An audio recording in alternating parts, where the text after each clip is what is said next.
Et salut YouTube, bienvenue à vous sur la chaîne de FalcAlterDFR. Deuxième vidéo, deuxième épisode de cette série sur la chaîne qui est améliorer votre deck de base avec Sierra, aujourd'hui Sierra et Hotball. Mais avant toute chose, n'oubliez pas de vous abonner si ce n'est pas déjà fait. N'hésitez pas à laisser un like sur cette vidéo, à la partager auprès de vous si vous avez aimé le contenu et à laisser un petit commentaire. Tout simplement, ça fait toujours plaisir en fait de lire vos commentaires.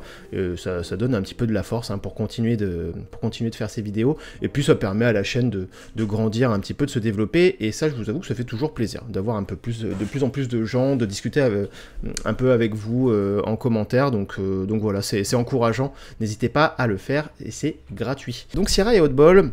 Avant toute chose, petit disclaimer, comme d'habitude, je ne suis pas joueur pro-altered, je ne fais pas partie des meilleurs deck builders du jeu, clairement.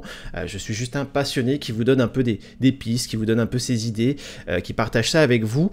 Donc voilà, c'est un peu pour vous aider à apporter un peu, à améliorer votre propre réflexion sur le jeu. Voilà pourquoi je fais ça et le but de ces vidéos. On est parti du coup sur le deck Sierra et Hotball. Donc voilà, je vais vous parler de la decklist, de l'orientation, et puis ensuite des modifications que vous pouvez faire s'il y a certaines cartes qui vous manquent. Sierra et Hotball, qu'est-ce que ça fait? Sierra, lorsque vous jouez un permanent avec un coup de main 3 ou plus, vous pouvez épuiser le personnage, enfin le héros, pour créer un jeton robot Scarabot 2/2 dans l'expédition ciblée. Donc forcément, on va jouer... Enfin, moi j'ai créé un deck avec un peu de permanent, mais surtout orienté Scarabot pour le coup, et robot. Donc un deck un petit peu agressif, dans lequel on va avoir de la génération de Scarabot, des cartes qui vont permettre de booster ces robots-là, un petit peu de pioche, un petit peu de réduction de coûts de permanent.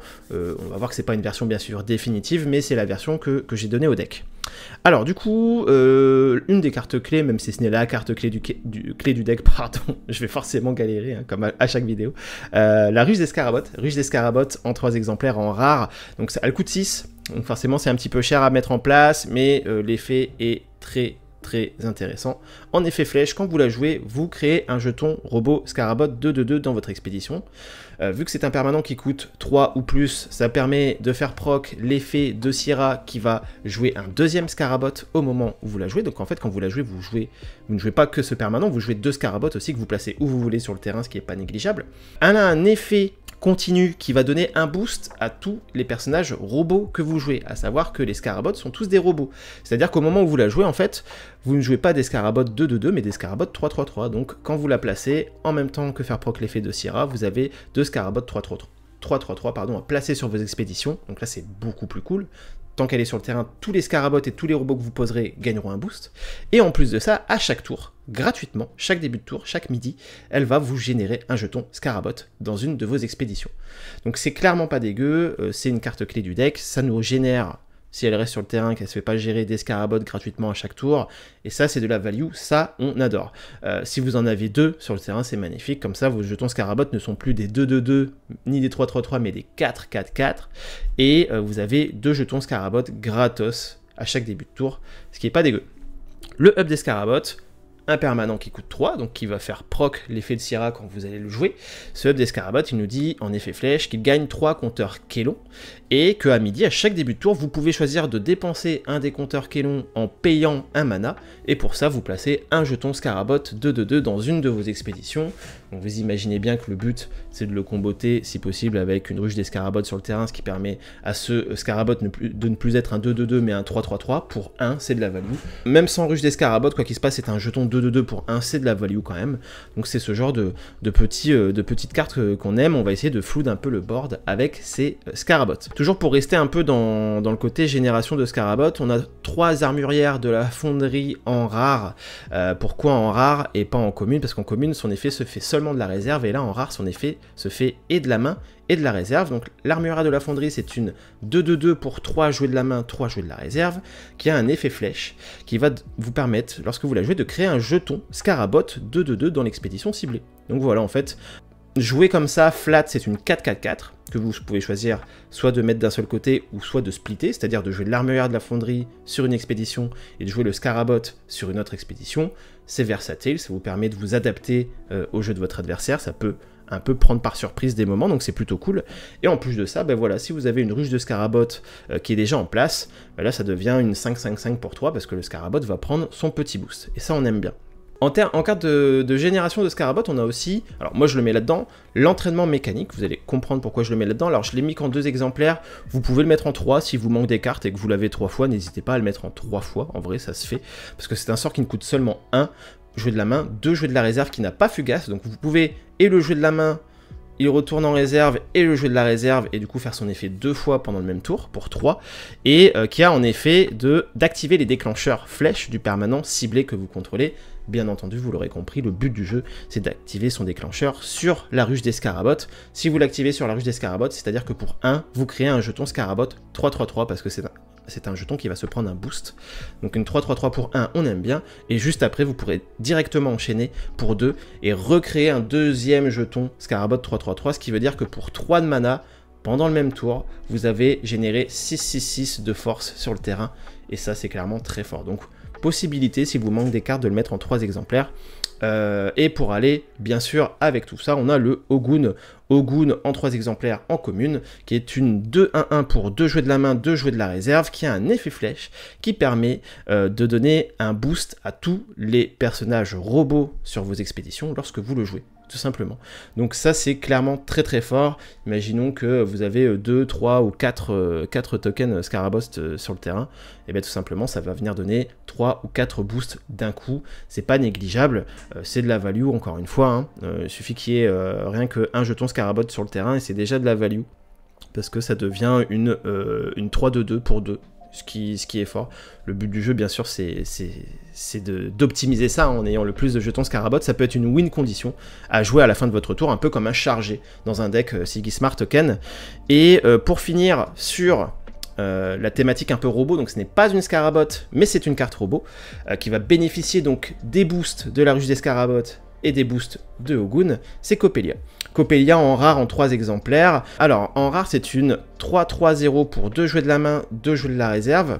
J'ai préféré la mettre en rare plutôt que la mettre en commune, parce qu'en commune, c'est une 2-2-0 pour 2 jouets de la main, 2 jouets de la réserve. Du coup, je l'ai mis en rare parce que, au moins comme ça, même si vous n'arrivez pas à même si vous l'avez en main et que vous n'arrivez pas à la comboter avec votre ruche des Scarabots ou avec votre Ogun ou ce genre de choses, et que vous n'avez pas ce qu'il faut pour la mettre de votre main à la réserve, je vais y venir juste après, et bien au moins, rien que comme telle, la carte est déjà très forte. 3-3-0 pour 2, c'est très fort, c'est des bonnes stats, c'est pas dégueu, et vu que voilà, tout ne se passera pas forcément parfaitement, hein, vu que c'est un TCG, il y a des moments où vous l'aurez dans la main et vous pourrez pas forcément la jouer comme vous voulez, au moins, en étant une 3-3-0 pour 2, c'est quand même plus intéressant plutôt que si c'était une 2-2-0 pour 2, c'est moins embêtant, on va dire.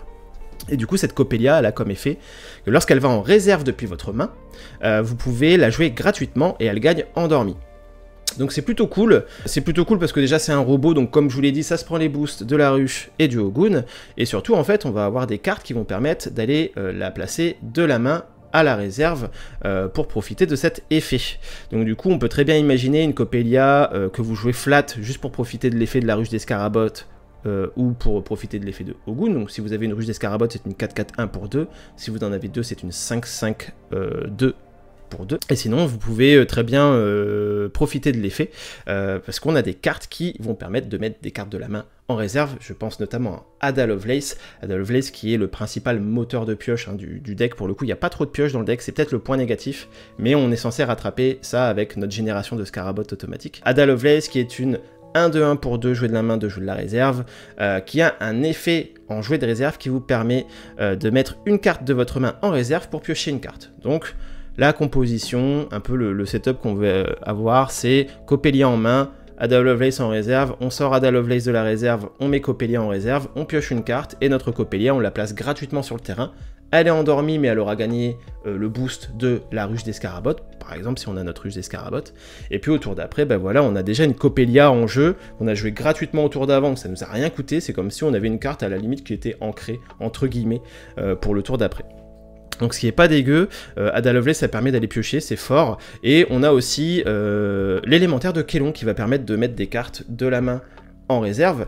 Cet élémentaire de Kelon qui est une très très bonne carte pour le coup en termes de stats, qui est une 1-3-3 pardon, pour 2 jouets de la main, 2 jouets de la réserve, qui a un effet jouer de la main, de mettre une carte de votre main en réserve. Donc l'élémentaire de Kelon, il peut très bien aller placer une Ada Lovelace en réserve pour qu'ensuite on joue immédiatement la Ada Lovelace et qu'on bénéficie de son effet de réserve pour ensuite aller placer une Coppelia et piocher une carte, ou l'élémentaire de Kélon, il peut directement placer une Coppelia en réserve aussi pour que Coppelia se joue gratuitement depuis la réserve. C'est pas négligeable. Bien sûr, l'élémentaire de Kélon, il peut aussi aller placer une mécanicienne de la fonderie en réserve ou un roi grenouille en réserve pour profiter de leur effet de soutien. On va y venir justement tout de suite. La mécanicienne de la fonderie en 3 exemplaires en commun, une 0-1-1 pour un jeu de la main, un jeu de la réserve, ce qui n'est pas hyper folichon, mais l'effet de soutien qui nous permet de diminuer de 1 le coût du prochain permanent qu'on va jouer ce tour. Bien entendu, la cible qu'on préfère, c'est la ruche des scarabottes. Plus tôt on la place, plus tôt on profite de cet effet de génération de scarabottes de façon permanente à chaque tour. Et le roi grenouille en rare en 3 exemplaires, une 3-0-3 pour 2 jouets de la main, 2 jouets de la réserve, donc quoi qu'il se passe, c'est des stats qu'on aime bien, c'est des bonnes stats pour un tour 2, et en plus de ça, un effet de soutien qui permet de diminuer encore de 1 le coût du prochain permanent qu'on va jouer ce tour. Là, le setup parfait avec ce deck, c'est d'être deuxième joueur. Vous avez le roi grenouille et la mécanicienne de la fonderie en main avec une ruche d'escarabotte. Vous jouez votre mécanicienne de la fonderie, vous jouez votre roi grenouille pour 3, enfin les 2 pour 3, les 2 vont en réserve. Soit vous aviez déjà la ruche d'escarabotte en main, dans ce cas-là c'est parfait, soit vous la piochez par la suite, et votre première carte à jouer au prochain tour, c'est la ruche d'escarabotte, en ayant défaussé le roi grenouille et la mécanicienne de la fonderie de la réserve. La ruche d'escarabotte vous coûte seulement 4, ça tombe bien, on a 4 de mana à jouer au tour 2, vous placez la ruche, vous placez vos 2 scarabottes 3-3-3, et ensuite vous êtes setup tout simplement. Alors ça va pas vous arriver à chaque game, moi je me le suis déjà mangé et j'ai déjà réussi à le faire à quelqu'un, et en général c'est win, hein. Si l'adversaire n'a pas de quoi gérer votre ruche d'escarabotte, ça sent quand même mauvais pour lui. Donc voilà, c'est le roi grenouille et mécanicienne de la fonderie principalement pour aller diminuer le coût de cette ruche d'escarabotte pour la jouer le plus tôt possible, ou pour nous permettre d'optimiser nos tours. On a le récupérateur Axiom qui va nous permettre d'avancer dans le deck, qui est une 1-1-1 pour 1, donc tour 1 qui permet de redonner la main à l'adversaire. Jouer de la réserve, elle coûte 2, mais elle va nous permettre de ravitailler. Donc d'aller avancer dans ce deck, d'aller choper plus facilement nos ruches d'escarabotte, etc. Bien entendu, c'est une carte qui se met totalement depuis la main à la réserve avec un élémentaire de Kélon, ou avec une Ada Lovelace pour directement profiter de son effet jouer de la réserve. Les 3 petits cochons. Les 3 petits cochons en 3 exemplaires, c'est une 3-3-3 pour 3 jeux de la main, 3 jets de la réserve, qui a un effet flèche que si vous contrôlez au moins 2 repères, gagne un boost, donc ça devient une 4-4-4 pour 3. Si vous avez un hub d'escarabotte et une ruche d'escarabotte, potentiellement, voilà, c'est un peu comme si vous jouiez une guerrière de Havre en rare, tout simplement, donc 4-4-4 pour 3, ce sont des bonnes statistiques. Ensuite on a le AP. Le AP qui est un sort de contrôle qui va vous permettre pour 1, jouer de la main, 2 jouer de la réserve, et qui ne sera pas fugace, donc vous pourrez le jouer 2 fois d'affilée pour 3, de choisir un personnage ciblé et de le faire changer d'expédition. Et ça c'est du contrôle, ça on aime bien, ça peut vous permettre en fin de partie de dégager un ton que l'adversaire aurait joué sur une lane pour vous bloquer, ou vous justement de surprendre l'adversaire, de faire genre que vous jouez sur la même lane, de faire genre il vous bloque, et puis au dernier moment de jouer le AP pour vous dégager une de vos créas sur l'autre expédition. Voilà, c'est un effet de surprise qui n'est pas négligeable, pour le coup c'est une très très bonne carte de gestion. Et la décharge de Kélon qui pour 3 va vous permettre de gérer soit un personnage ciblé avec un coût de 4 de main ou moins et de le mettre en réserve, ou alors de choisir un permanent ciblé avec un coup un coup de main pardon, 4 ou moins, et de le mettre à la défausse. Et ça, la décharge de Kélon, je la mets principalement pour la gestion de permanents adverses, notamment pour les monolithes en rare chez Muna ou chez Ordis, ou, excusez-moi je donne des coups dans le micro, ou aussi pour les havres bastions Bravos qui sont très très embêtants, notamment chez Trace, notamment chez Basira, qui sont très forts. Donc voilà, vous avez une carte au moins qui vous permet de gérer un peu ces permanents. Donc voilà pour le deck. Dans ce deck, il faut savoir que vous avez 17 cartes du deck de base Sierra qui sont dedans. Donc vous avez besoin de rajouter 22 cartes. Bien entendu, il y a des modifications possibles. Par exemple, si vous n'avez pas de Coppelia, vous pourrez partir sur une Amelia Earhart qui va très bien comboter avec Ada Lovelace et qui va très bien comboter avec l'élémentaire de Kélon, et que se trouve dans le deck de base en 3 exemplaires. Donc ça, c'est très entendable pour le coup. Vous avez également la possibilité de jouer le Dr Frankenstein, alors qui n'est pas sur le site de deck building, mais que j'ai retrouvé dans un document officiel, enfin dans un document de la communauté. Et du coup, le Dr Frankenstein, qu'est-ce qu'il dit? C'est une 3-3-3 pour 4 jouer de la main, 3 jouer de la réserve, qui a un effet qui nous dit que lorsque vous jouez de la réserve, vous pouvez activer l'effet flèche du permanent que vous contrôlez. Donc du coup, ce Dr Frankenstein, c'est aussi une carte qu'on aime bien se mettre dans la réserve directement grâce à l'élémentaire de Kélon, ou grâce à Ada Lovelace, et qui, une fois joué de la réserve, va nous permettre d'activer l'effet de la ruche des Scarabots, c'est-à-dire de venir placer un Scarabot gratuitement sur le terrain. Donc c'est aussi une carte qui peut se mettre pour le coup dans le deck. Vous avez aussi la possibilité de mettre la fonderie Bastion Bravos, qui est un permanent qui coûte 3, donc qui va proc l'effet de Basira, l'effet de Sierra, je me mélange dans les noms des héros, mais qui va voilà, proc l'effet de Sierra pour poser un Scarabot, et qui aura un effet qui vous permettra de l'incliner une fois par tour, pour activer l'effet de réserve du prochain personnage que vous jouerez de votre main ce tour. Donc voilà, ça peut faire proc l'effet d'un Frankenstein, ça peut faire proc l'effet d'un récupérateur Axiom, ça peut faire proc l'effet d'une armure de la fonderie en commun que vous auriez mis dans le deck. Il y a plein d'effets comme ça qui peuvent se faire. Ça vous ferait un permanent en plus pour faire proc l'effet de Sierra et pour profiter plus souvent de sa value. Ça peut se mettre pour le coup, et si vous mettez ça, vous pouvez aussi, pourquoi pas, mettre des ingénieurs de la fonderie. Alors attendez, ingénieurs de la fonderie, hop. Si jamais vous en avez, ça peut se mettre en commun ou en rare. C'est une 2-2-1 pour 2 jeux de la main, 2 jeux de la réserve, qui a un effet de réserve qui permet de diminuer de 1 le coût du prochain permanent que vous jouez en commun, ou de 2 en rare. Ça se met très bien aussi sur des élémentaires de Kélon ou des Ada. Bref, ça combotte un peu avec ce côté permanent into carte jouée de la réserve.